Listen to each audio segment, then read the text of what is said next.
Awalnya korang makan starter testing. Aku jangan salah aku makan sendiri.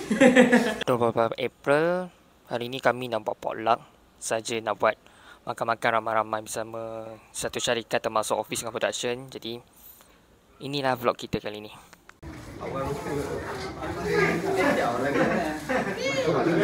Jangan kocak biji. Hari ni kita buat champagne di sini. Praise the Lord.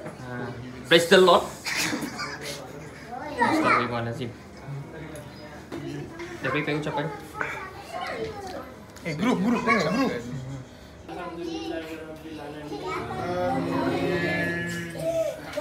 Akak buat apa hari ni, Kak?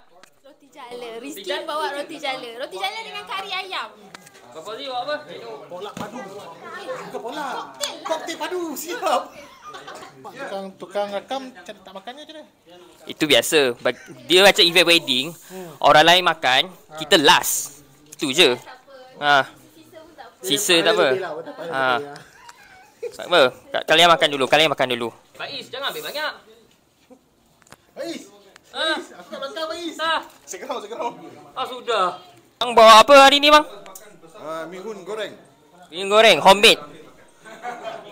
dengan telur dadar. Okey, terima kasih bang. Yang aku bawa apa? Tu. Buah jambu, asam. Homemade. Taufik ambil banyak Taufik. Dah rasa dah? Oi, sedap gila, segar, tak rasa pahit, tak rasa manis, dia memang ngam. Okey. Cantik. Abu, prepare apa untuk hari ni? Saya ayam goreng daripada Kena sensor nama brand tu. Kau Taufik. Makan lagi. Cheat day hari ni, tak payah nak diet. Syek, macam mana suasana raya pertama?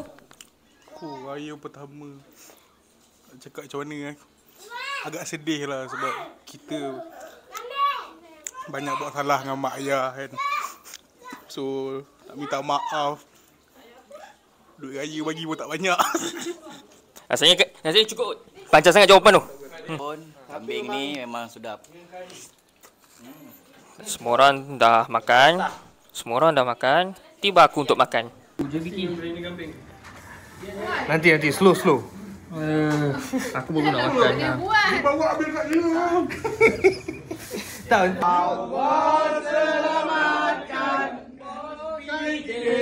Allah selamatkan kamu.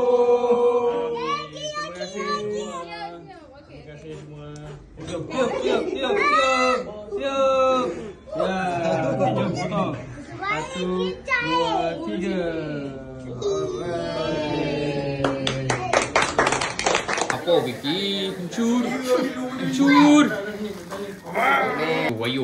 Ayu. Member pisang tunggu.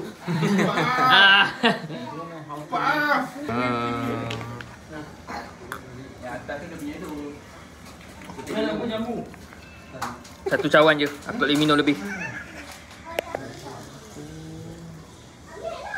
Tinggal sebetul dia, tak ada siapa nak ambil. Ayam.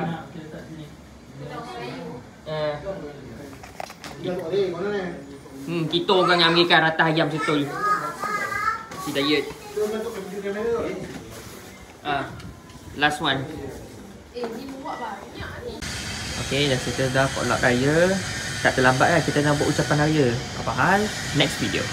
Awal penuh kecerahan, Hati penuh keikhlasan. Bersama Amfia. Bersama teruskan depan. Selamat Hari Raya!